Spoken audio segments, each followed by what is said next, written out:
Thank you for joining me on this hallowed night, filled with spooky scares and human plight. And after watching this video, you just might have a psyche that will never be quite right.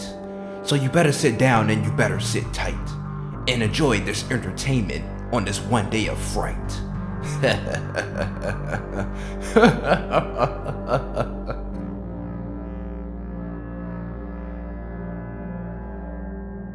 Hey, how's it going everybody? WingaLoid here. Happy Halloween. And in the spirit of the holiday, I decided to search for the most goriest and creepiest games that I could find. And after a few days of searching, I finally found some games that are just perfect for today. So get ready because you're going to see some really fucked up shit in this video. Let the reviews begin. Oh, and by the way, every single one of these games were created by the game developer Suits and Nukes. You can find them on GameJolt.com. And all of these games are free in case you want to check them out yourself. So the first game we're going to look at is called Among the Sheep. Oh yes, I see. Alright, let's analyze this image for a second. So you have a blonde woman that looks like she is questioning all of her life decisions that led her to this point while in a dark room with a spotlight shining on her with four eyeless, humans standing right behind her. Huh, I don't see anything wrong with that. Do you? Whatever, let's just get into the game. We're starting to get some deep sexual undertones here, and I don't like it. So the game starts out with a voice message from the player's boss. Hey, Cassie, listen. You know I try to be fair in how I handle my business. Lower management does their job. Of course. Upper management makes money. Upper management does not make money. Then upper management asks a few questions. I'm glad you left this voice message. Now, I'm not really being unreasonable. So blah blah blah, more unnecessary exposition, and the player wakes up in their chamber and the game begins. This game is your standard side-scrolling adventure horror. You use the A and D button to move left and right respectively, the spacebar to sprint, the W button to open doors to either the upper or lower levels, and the E button to open up your inventory. The objective of this game is simple: find a shape-shifting alien disguised as one of the 10 clones on the ship and kill it, hence the name, Among the Sheep. You also have to obtain blood samples from all the clones to check to see if they're infected with some sort of virus. What is this virus, you may ask? I don't know, and I don't think the developer knows either. But it looks like you won't be able to obtain samples because you don't have a syringe or a petri dish, which are needed to test the blood at one of these sample stations here. And good luck trying to find them. I looked through every single nook and cranny of this station and nothing. Just nothing but a waste of 10 minutes of my life. Now before we go any further, I'm going to talk a little bit about the art direction in this game. It actually kind of reminds me of those Flash games I used to play when I was a kid. The janky, almost goofy walking animations, the coloring of the background. Man, this takes me back. And the art style pretty much stays constant in all the Suit and Nukes games. It's a very unique art style. Anyway, on with the review. I'm getting too sidetracked. So after you take your first steps, you will pick up a drone. It has a DNA scanner, a flashlight for seeing in the dark areas of the station, and a plasma cannon to kill the alien after you identified it. You use the DNA scanner on the clones to find out if they are friend or foe. When it flashes green, you're okay. But when it flashes red, get ready to start blasting. And remember, use the scanner sparingly because that thing will run out of battery fast. And I mean fast. So you better memorize every single clone that you scan so you don't waste your battery by using it twice on the same one. The only way to recharge it is to collect these shards that are almost impossible to find, which is probably done on purpose to give the player a real sense of terror because now they can't rely on the scanner to find out if a clone is the alien or not. And it keeps the player on edge the entire time. Oh, Jesus. Oh, are you the alien? Oh, thank God you're just a clone. You get to live another day, clone number 5. You get to live another day. You know, I just noticed something. I have been walking around this entire station like twice and I still haven't seen the alien yet. You would think after all this time looking around the station I would have came across it by now. You know, I'm starting to get the feeling that there probably isn't an alien trying to rip my head off, man. I don't know why, I just am. Who knows? It can all just been a false alarm. Or it's just on another station. And maybe this whole thing is just a complete waste of...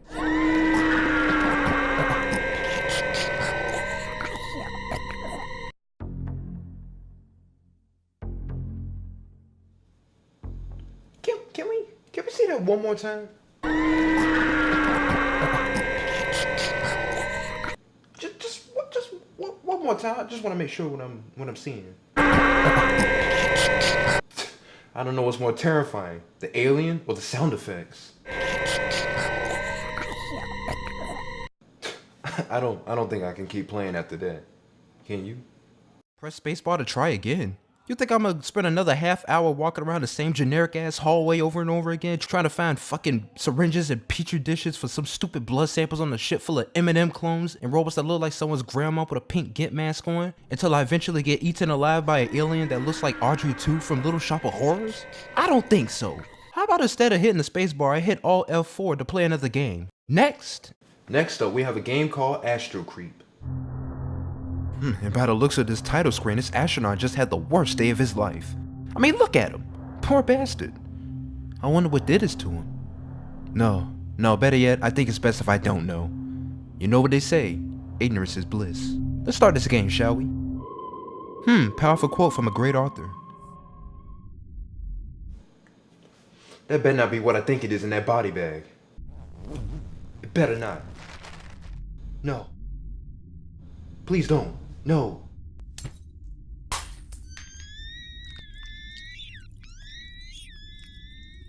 Are you kidding me? You brought the same astronaut from the title screen aboard the ship? Does this crew have any common sense?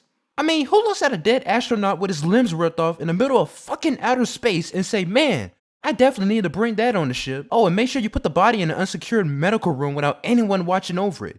What could possibly go wrong? This is the very definition of something going wrong. Do you guys even know what sci-fi horror is? Anyway, the alien pops out and the game begins. It's a point-and-click style adventure game. Your objective in this game is as follows. You're to evolve to a stage that allows you to create a nest and infest the entire station. You start out as a parasitic worm. You evolve by killing all of the humans on board. You can also choose between 2 different forms, but I'll get into that later. Alright, time to find our first victim. How about you?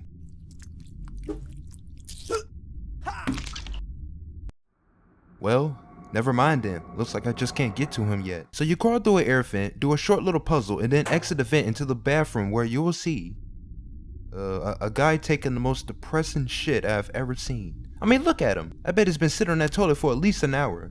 He looks so sad. I actually feel bad that I gotta kill him. But how? I just can't jump on his back or I'm as good as dead. I got to find a way to get down there. Oh, there we go. Wait. Oh, no, don't you do this to him. Don't, please, no. Oh my God!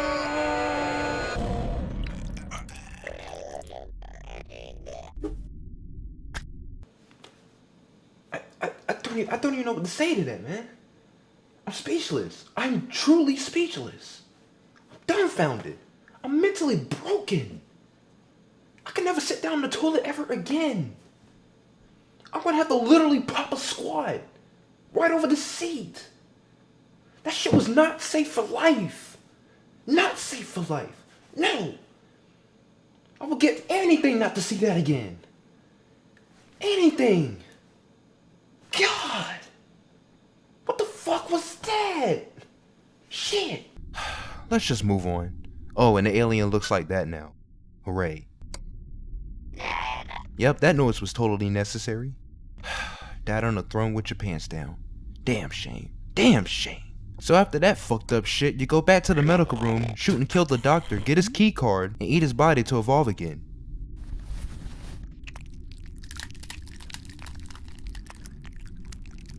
But this time, you can choose between 2 different evolutions, each having its own special ability. Let's start with the Nopopus on the left. Now this evolution spits out a corrosive acid that goes through pretty much anything, and I mean anything. So you go left into the reception area and... oh look, it's the lady from Among the Sheep, except color swap. Anywho, you use the key card you got from that doctor in the medical room to open the door. I don't think she knows where she even is anymore. And you know what? I don't blame her. See all that fucked up shit she's seen. I would too. I'll just slither on through then. Then you just spit your acid on this crate right here. Beautiful. You get around the security gate further down the hallway. After that, you walk up to the security guard and then... it's not as bad as the guy in the bathroom. Talk about excruciating. Ugh. You take his key card and lower torso, you unlock the door, and just like that, the game ends. You go into a room and do something for 6 hours, I don't really want to know, and bam, the entire space station is infested. Now I'm not going to waste any more time with the next evolution. I'm just going to keep this quick. The evolution on the right grants the power of mind control and telekinesis. The only thing that's different with this one is how the crew members die.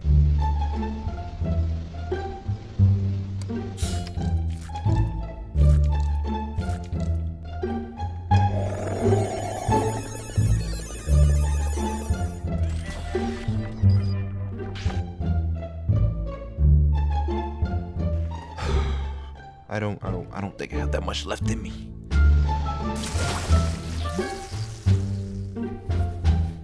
The ending is pretty much the same, and it's right back to the title screen.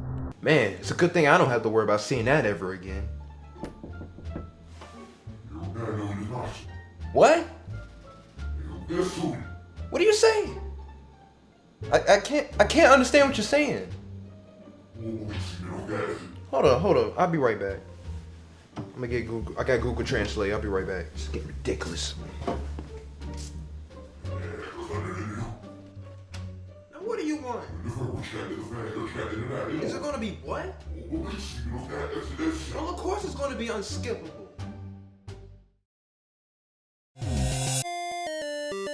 Last up is a game called The Littlest Penguin. One day, a group of penguins were enjoying themselves in the icy tundra. The penguins like to swim and play and generally do whatever it is most penguins do. There was one particular penguin, however, who was different than the rest. And he also was the littlest penguin. And here are your controls. Let's begin. Hold on, wait a minute. Just give me a second here. Oh man, this is embarrassing. Oh jeez, oh boy. Alright, there we go. The littlest penguin liked the other penguins well and fine enough, albeit in small doses. Oh, so he's an introvert. He was much more interested in going on adventures, and he felt that today could possibly be his best adventure yet. And just like that, he's off to start his new adventure. I wonder what it is. Oh, well hello there. Just then, he discovered a very old, very sick penguin lying next on a large stone. "Won't you please help me?" cried out the old penguin.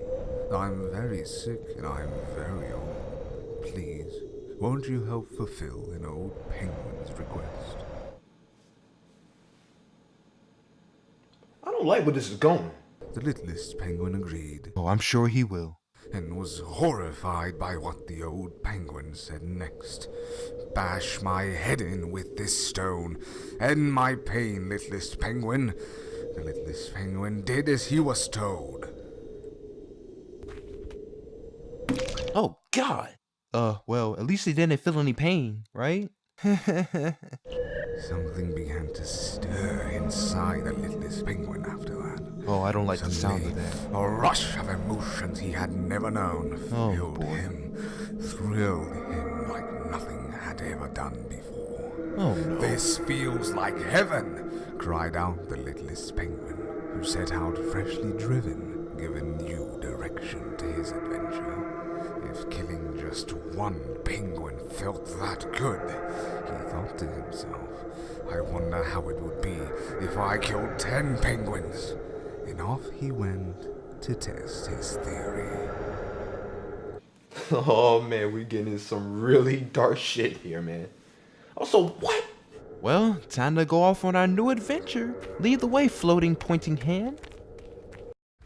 Oh, whoa, hang on a second. How in the hell did a penguin find a wooden club in fucking Antarctica? There's no wood anywhere. The whole continent is pretty much a big sheet of ice. You know what? I don't even care anymore. Let's just get on with this. So then he proceeds to kill all 10 penguins. The first one went down quickly, far easier than the littlest penguin would have thought. This spooked the others, but to his surprise, the littlest penguin found the more they ran, the greater his satisfaction when he finally beat them down.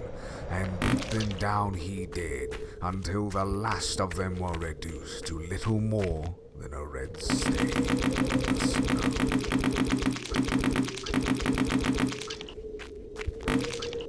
Then it's on to the next area.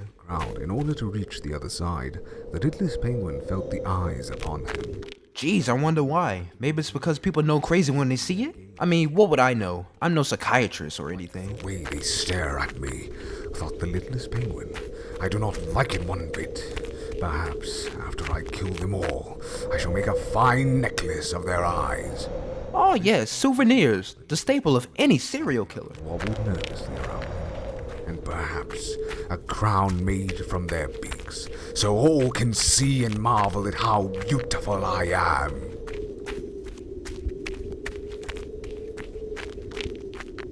I wonder what he's thinking of right now. Well, whatever it isn't very happy thoughts. So eventually the penguin passes by a research center where he finds a chainsaw. This was more like it. You know what, just fuck it, you know? Fuck it. I mean, you already talk about a homicidal penguin over here holding a fucking wooden club and shit. Yeah, might as well go on and get a fucking chainsaw. Go on. Who gives a shit at this point, man? So he returns back to the horde of penguins, and then he... do I even have to say it? Just watch this whole scene. But make sure you listen to the narration. Faster and faster it fell. Brilliant streaks of crimson filled the air.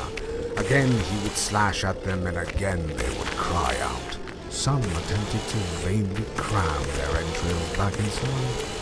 Others simply fell apart where they stood. The Littlest penguin was thrilled. Oh, how he wished this moment could last forever. The screams, the panic, the rapture that pulsed inside of him. He could no sooner explain the magic behind his elation, any more than he could bring himself to stop. Not until every last penguin had been split apart. What else can I say about this game? The only thing I can say is that it definitely caught me off guard on my first playthrough. I never would have guessed this game would get so dark and twisted so early into the game. And the narration is just perfect. The vivid imagery that he puts into the gory killing spree honestly disturbed the hell out of me.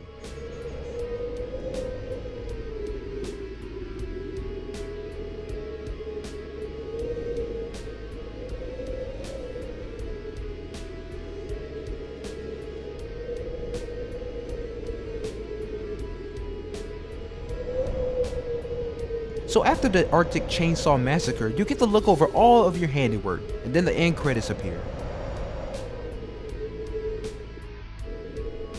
Oh, but wait, there's more. You are then treated to some narration that pretty much says the penguin is now envious of the dead penguin's beauty, and then he kills himself with the chainsaw so he could be beautiful like the rest. And the game ends with Fou Elise by Beethoven, because you can't have a game about a homicidal penguin without some classical music, am I right? Am I done? Yeah, I think I'm done. And that brings us to the end of this video. I hope you enjoyed watching this video as much as I did making it. And consider you had enough time to watch a video that is over 10 minutes long, then I'm assuming that you must have liked it, right? You wouldn't keep watching if you didn't. I'm also assuming you have enough time to hit that like button, subscribe to my channel if you want to see more videos like this, and share this video with your friends on all the social medias. I'd like to thank you all for watching. See you all again soon with a brand new video. Until then.